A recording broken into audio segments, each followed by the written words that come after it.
అదే సమయంలో నాకు చిన్నప్పుడే బలంగా నాటుకున్న ఒక ముఖ్యమైన సంఘటన ఏమంటే, మా అమ్మగారు నేను 7th క్లాస్ చదువుతున్న టైంలో ఆమె హార్ట్ సమస్యతో బాధపడుతూ ఉండేవారు.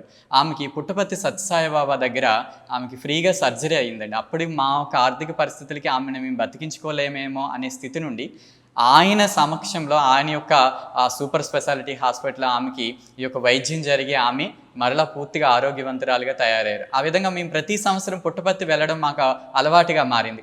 అట్లా బాబా గారు ఆయన ఉన్నప్పుడు మేము వెళ్తూ ఉండేవాళ్ళం. సో, ఆయన దగ్గరగా చూసినప్పుడు నాకు అనిపించిందనమాట.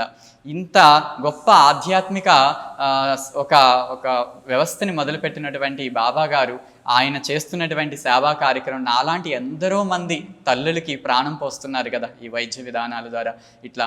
సో అంటే కాషాయం వెనక ఇంత సాధించవచ్చా, ఇంత సేవ చేయవచ్చా ఒక కాషాయం ధరించిన వ్యక్తి అనే భావాలు నా ఒక స్కూల్ ఏజ్లోనే నా మనసులో పడ్డాయి.